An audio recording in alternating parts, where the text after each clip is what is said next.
ৰাখিছোঁ আপোনালোক সকলোৰে ভালে আৰু গাঁৱত গৈছিলোঁ গাঁৱৰ পৰা আহি ডাইৰেক্ট ইয়াতে ভিডিঅ' ষ্টাৰ্ট কৰি দিছোঁ কাৰণ গাঁৱত মোৰ একেবাৰে ভিডিঅ' বনাই হোৱা নাই অকণমান বনাইছিলোঁ ফাৰ্ষ্ট পূজা চাব যাওঁতে তাতেও মানে ভালকৈ বনাব পৰা নাই ভিডিঅ' কাৰণ বাবু এইটো লোৱা পুৰা খেলি আছে গা ভাল নাছিল অকণমান আৰাম পাইছে কালিৰ পৰা মানে কি কাৰো তাতে নাযায় আৰু মাত তাতে যায় অকণমান আৰু বাহিৰে কাৰোত নাযায় মানে সি বেছি দিন থকাৰ পিছত যে মানে সদায় দেখোঁতে চিনি পোৱা হ'ব লাগিব ভালকৈ চবকে তেতিয়াই সি মানে যাব সেনেকৈ কাৰোক ভালকৈ দেখা নাপায় ন সদায় আৰু সি মানে ডেইলি দেখি থকা মানুহখিনিকে ভালকৈ যায় এতিয়া আমাৰ মাক ভালকৈ চিনি পায় মায়ে আহি থাকে যিহেতু আৰু মায়ে মানে মাক চিনি পায় আৰু সি কিবা নাজানো মাক পুৰা ভালকৈ জানে বাকী কেইজনো বা কাকা আমাৰ সৰু কাকা বাবা তাতেও বেছি নাযায় ভণ্টি আছি তাতে ইমান নাযায় বাইটি আছি তাতেও নাযায় ইমান খালি মোকে লাগে আৰু বহুত মানে দিগদাৰ হয় সেনেকৈ তাত ভিডিঅ' বনোৱা হোৱা নাই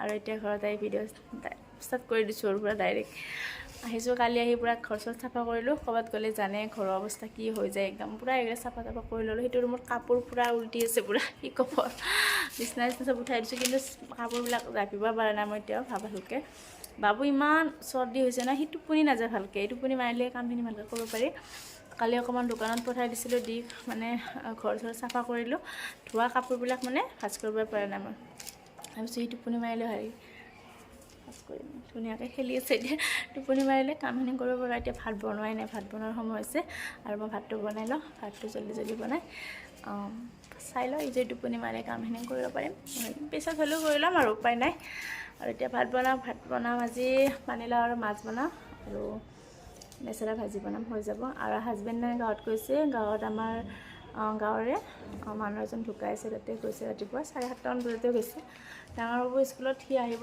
দুটা আঢ়ৈটা বজাত আহি পাব ভাতটো মই জল্দি বনাই লওঁ তেনেহ'লে চাই থাকিব ভিডিঅ'টো শেষলৈকে আগতে মই মাছখিনি ভাজি লওঁ তাৰপিছত লাও কাটিম আৰু এইফালে লাওটো কাটিবৰ কাৰণে লৈছোঁ মই ধুনীয়া কোমল লাও এনেকৈ কাটি লওঁ লাওটো ধুনীয়াকৈ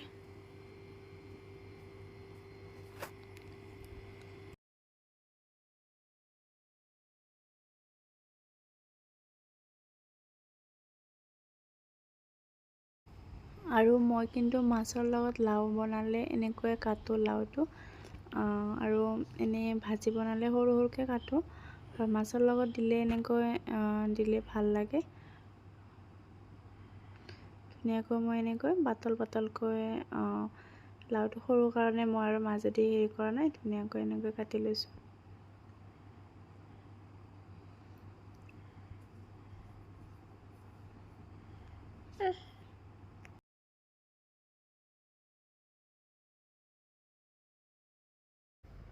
আৰু এইফালে চাওঁতে মোৰ লাও কাটা হ'ল আৰু মাছ ভজা হৈ গ'ল আৰু মাছ মই 3 পিচে বনাইছোঁ কাৰণ আমাৰ ঘৰত মাছ আমি দুজনে খাম আৰু দুজন মানুহৰ কাৰণে বেছি নালাগে ইফালে মছলাখিনি ধুনীয়াকৈ নৰ্মেল যেনেকৈ বনাওঁ দি দিছোঁ গোটেইখিনি আৰু এনেকৈ ধুনীয়াকৈ এটা বিলাহীও দি দিছোঁ তাতে মই দিলে দিব পাৰিব আৰু নিদিলেও নাই আৰু এইফালে লেচেৰাখিনি কাটিবৰ কাৰণে ৰেডি কৰিছোঁ আৰু এবাৰ ধুনীয়াকৈ মই এতিয়া ঢাকনি লগাই দিম লাওখিনি সিজিবৰ কাৰণে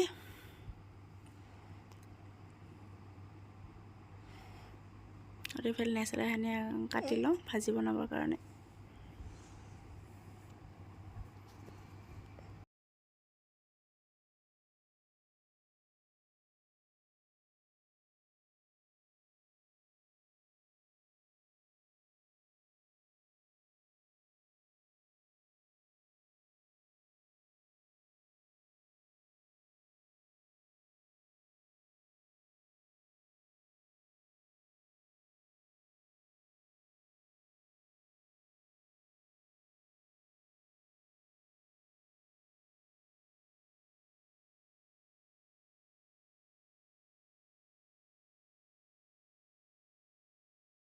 লেচেৰা ভাজি আলু এটাও দি দিলোঁ যিহেতু আলু খাই ভাল পাওঁ মই লাওখিনি ধুনীয়াকৈ সিজি গৈছে বিলাহী লাও মিলি গৈছে ধুনীয়াকৈ আৰু ইয়াতে মাছখিনি মই দিব পৰা হৈ গৈছোঁ আৰু মাছখিনি দি দিলোঁ ইয়াতে মই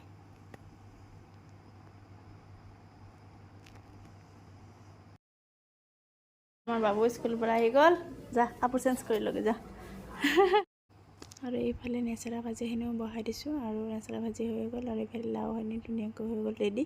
গেছটো মই অফ কৰি দিলোঁ আৰু এইফালে আমাৰ নেচেৰা ভাজিও ৰেডি হৈ গ'ল আৰু এতিয়া ভাতটো দিবৰ কাৰণে ভাতটো বাঢ়ি লৈছোঁ ধুনীয়াকৈ। এইফালে ভাত ৰেডি কৰিছোঁ মই, হাজবেণ্ডো আহি পালে আৰু ভাতটো দি লওঁ। ভাত খাই কিনে আপোনালোকক পুনৰ লগ পাইছোঁ।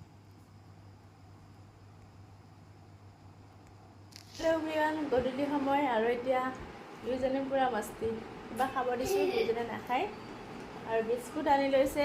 এনেই শুকান শুকান বিস্কুট খাই আছে দুইজনে, চৰ্দি লাগি আছে, খাব মন নকৰে। আৰু ফুচকা খাই আহিছে মাত্ৰ, আৰু বোলে ফুচকা খাবৰ মন গৈছে। ভাল লাগিছে ফুচকা খাই, হাই কৰি আছে মাজতে। আজি অকণমান গাটো ভালকৈ ভাল পাইছে। হাই দিয়া। তাৰ হাঁহিছা। এনেকুৱা খেলে ডাঙৰ বাবুৰ লগত সমানে সমানে খেলিব সি। এনেকুৱা নহয় যে সি সৰু অকণমান মানে কিছুমান কাম কৰিব নোৱাৰে, তাতে যাব যেনেকৈ নহয় উঠিবই একদম পূৰা।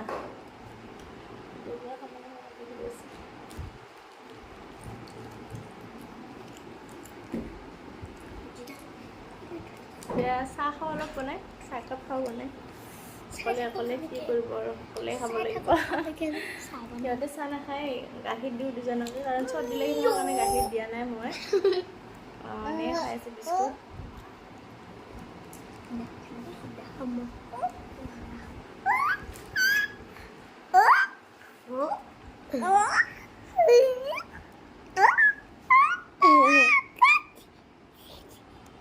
ইমান মানে কি কওঁ, চলি থাকে এনেকৈ দুইজনে। এক্সাম আছে থাকিব তোমাৰ, ডিচেম্বৰৰ 5 তাৰিখৰ পৰা আকৌ এক্সাম চুৰু। ছেকেণ্ড ইউনিট টেষ্ট পঢ়ালোঁ যোৱা। পূজাৰ বন্ধ দিলে এইকেইদিন ঘৰত গ'লোঁ, পঢ়া পূৰা একদম। টিউশ্যনো ক্ষতি গ'ল, পঢ়াও ক্ষতি। এতিয়া পঢ়া যোৱা। এবাৰ এছামিছত একদম কম নম্বৰ পাইছে, এছামিছখন ভালকৈ পঢ়া।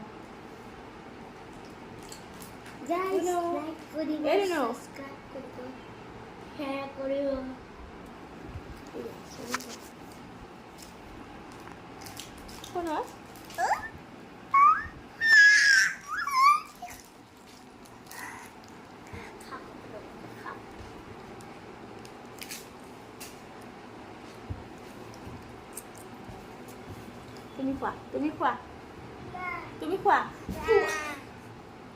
খোৱা, তুমি খোৱা, তুমি খোৱা, তুমি খোৱা, তুমি খোৱা, কিয় নোখোৱা, খোৱা। কি বিস্কুট নাখায়, বিস্কুট লৈ লৈ পেলাই থাকে খালি। ক্ৰীম থকা বিস্কুট হ'লে ভিতৰত ক্ৰীমখিনি ওলাই ওলাই খাব। বিস্কুট ওলাই গেল। ক'ত ওলাইছে বিস্কুট? ক'ত সোমাই দিল, পেলাই দিল আৰু বিচাৰি আছে এতিয়া। নাই নাই, কি হ'ব?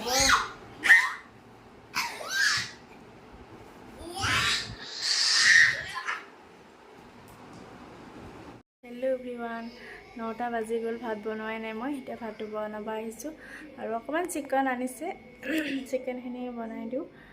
চিম্পুলকৈ বনাম আৰু ভাবিলোঁ আপোনালোকৰ লগতো অকণমান কথা পাতি ভাতটো বনাই লওঁ নে কি কয়। তেতিয়া নহ'লে মই ভাতটো বনাওঁ। ভাত বাৰু কুকাৰত দিছোঁ, হৈ গ'ল। আৰু এতিয়া চিকেনখিনি বনাই লওঁ জল্দিকৈ, চিম্পুলকৈ বনাম। এয়া চিকেন ধুই ৰাখি দিছোঁ আৰু চিকেনত এটা আলু কাটি দিছোঁ দেই। এনেকৈ আলু চিকেন দি একেলগে বনাব পাৰি। বহুতে মানে বিশেষকৈ আমিয়ে বনাওঁ এনেকৈ। চিকেনখিনি আগত মানে অকণমান ভুনি মজাই লৈ আলুখিনি দিওঁ। এনেও চিকেনটো বহুত ঢিলা হয়, আলুটো দি দিলে ভাল, আকৌ চিকেনৰ লগত পূৰা মিলি যায়। এনেকৈ বনাব পাৰি। আমাৰ গাঁৱৰ বৌ এজনীয়ে এনেকৈ বনায়, খাই বহুত টেষ্টি লাগে। আলুটো একেলগে দি কিনে বনাব পাৰি, আপোনালোকে খাই চাবচোন যদি দি পোৱা নাই এনেকৈ। আৰু মোৰ এইফালে বাচন ধোৱা, বহুত বাচন লেতেৰা হৈ আছে, বাবুৰ কাৰণে ধোৱা পৰা নাই। ভাবিছোঁ ভাতটো বনাই লওঁ, আপোনালোকৰ কথা পাতি বাচন একদম চব কৰি লওঁ। তেনেহ'লে চাই থাকক ভিডিঅ'তে। এইফালে মই মাংসখিনি বনাবৰ কাৰণে কেৰাহী এখন গেছত বহাই দিছোঁ আৰু ধুনীয়াকৈ কেৰাহীখন গৰম হৈছে, তেল দি দিলোঁ ইয়াতে। সাধাৰণভাৱেই বনাম মই, যেনেকৈ ঘৰত বনাওঁ বা চিম্পলকৈ, আৰু বেছি সহজ হয় এনেকৈ বনালে। আৰু যদি কেতিয়াবা জল্দি বনাবলগীয়া হয়, আলু দি কিনে মাংস এনেকৈ বনাবচোন, জল্দি হৈ যায়। আলুখিনি আৰু মাংসখিনি একেলগে ভালদৰে ধুই ল'ব। আৰু ইয়াতে মই 4টামান পিঁয়াজ দিছোঁ, কাৰণ চিকেনত পিঁয়াজ বেছিকৈ দিলে ভাল লাগে। আৰু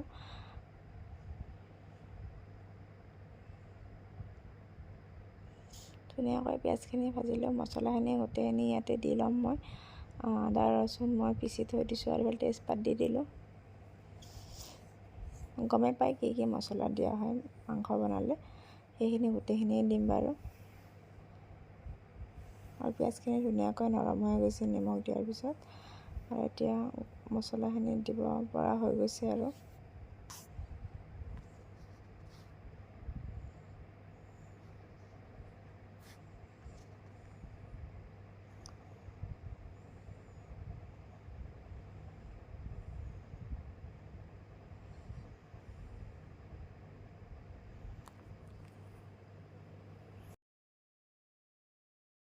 মছলাখিনি ধুনীয়াকৈ ভুনা হৈ গ'ল। আলুখিনি আৰু চিকেনখিনি একেলগে বহাই দিছোঁ মই। আৰু ধুনীয়াকৈ আলুখিনি আৰু চিকেনখিনি ধুনীয়াকৈ ভুনিব লাগিব, আৰু মছলা আলু আৰু চিকেন মিলি যাব লাগিব মছলাৰ লগত ধুনীয়াকৈ। যিহেতুকে মই আলু চিকেন একেলগে বহাই দিছোঁ, অলপ টাইম ভুনিব লাগিব ভালকৈ।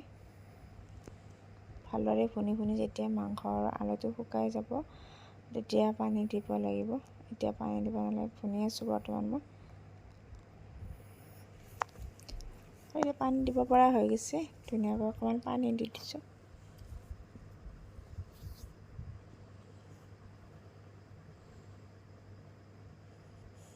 ঢাকন লগাই দি দিলোঁ, আৰু ধুনীয়াকৈ এতিয়া দেখিবলৈ অকণমান গুচাই চাইছোঁ যে ধুনীয়াকৈ আলু সিজিব লৈছে, আৰু সিজিছে প্ৰায়, আৰু অকণমান বাকী আছে। আৰু এইবাৰ পানী দি মজাই ল'ম, ধুনীয়াকৈ সিজি যাব। এইফালে বাবুৱে বহুত টোপনি যাবৰ কাৰণে কৰি আছে, জল্দি কৰিছোঁ মই। এইফালে মোৰ চিকেন ৰেডি হৈ গ'ল, আৰু অকণমান মই জোল কৰি ৰাখি দিম। দালি বনোৱাৰ কাৰণে জোল ৰাখিছোঁ, আৰু এইফালে বাবুৰ কাৰণে মই ভাতটো ৰেডি কৰি লওঁ। তাৰ কাৰণে ভাতটো বাঢ়ি লৈছোঁ, আৰু সি দালি একেবাৰে নাখায়, সেইকাৰণে জোল দিছোঁ। আৰু এনেকৈয়ে ভাতটো সি সদায় এনেকৈয়ে খায়। আৰু এইফালে তাক ভাত খাবৰ কাৰণে মই দি দিছোঁ, আৰু টিভি বাবুই বিগ বছ চাই চাই ভাত খাই আছে। আৰু যদি আমাৰ ভিডিঅ'বোৰ চাই ভাল লাগিছে, লাইক কমেণ্ট শ্বেয়াৰ প্লিজ কৰিব।